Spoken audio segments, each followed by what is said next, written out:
Hello all, in this issue you will learn about the latest news in the world. Before you watch, please subscribe to the channel, turn on the notification bell and give me a like.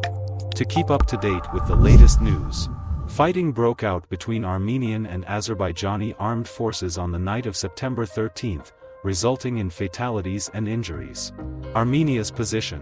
The Armenian Defense Ministry reported shelling by the Azerbaijani armed forces on September 13th at 0:05 in Goris, Satk and Jermak towns, where Armenian armed forces positions are located.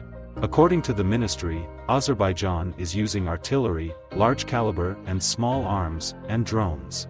Armenian Emergencies Ministry forces in the regions where there is an exchange of fire with the Azerbaijani military have been put on high alert. According to the ministry, Azerbaijan is using artillery, large caliber and small arms, and drones. Armenian Emergencies Ministry forces in the regions where there is an exchange of fire with the Azerbaijani military have been put on high alert. Spokesman for the Defense Ministry Aram Tarosian said the number of killed and wounded among the Armenian military is being specified.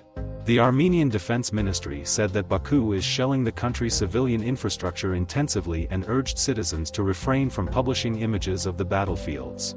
The Armenian Defense Ministry described as lies the Azerbaijani statement that the shelling was launched by the Armenian side, and accused Baku of preparing the information ground for this provocation. The Armenian police was put on heightened alert and citizens were urged not to panic. Armenian Prime Minister Nikol Pashinyan discussed the escalation of the conflict by phone with Russian President Vladimir Putin, French President Emmanuel Macron and U.S. Secretary of State Antony Blinken. Armenian Prime Minister Nikol Pashinyan chaired a session of the country's Security Council, during which it was decided to ask for help from Russia, CSTO and UN Security Council to resolve the situation on the border. The Armenian Defense Ministry reported that as of 4 o'clock Armenian military operations were continuing.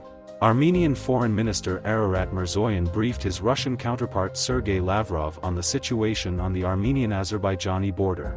The Armenian Defense Ministry reported that as of 5 o'clock the enemy continues to use artillery, UAVs and mortars in the directions of Vardenis, Satk, Artanish, Ishkanasar, Goris and Kapan. Positional battles are taking place in some parts of the border. Information about casualties is being specified. The Armenian Health Ministry has no information about civilian casualties as a result of military action on the border with Azerbaijan. Azerbaijan's position. The Azerbaijani Defense Ministry said that the Armenian armed forces sabotaged the Dashkasan, Kelbajar and Lakan directions. According to the ministry, Yerevan has purposefully escalated the situation on the border over the past month, concentrated offensive weapons, heavy artillery and manpower, and on September 13th shelled the positions of the Azerbaijani army in these areas. The Azerbaijani Defense Ministry also attributed the engagement to the prevention of mining of areas between the positions of Azerbaijani army units and the supply road by subversive groups of the Armenian armed forces. The Azerbaijani army suffered casualties and damage to the country's military infrastructure as a result of the shelling by Armenian military units.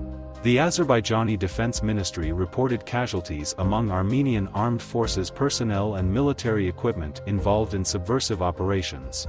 The Azerbaijani Defense Ministry described the information about the invasion of Azerbaijani troops on the territory of Armenia as absurd and blamed Yerevan for the situation. The reaction of the international community. The press service of the Armenian Cabinet of Ministers reported that French President Emmanuel Macron called further escalation of tension unacceptable and stressed the need to resolve the situation. U.S. Secretary of State Antony Blinken appealed to Armenia and Azerbaijan to stop hostilities.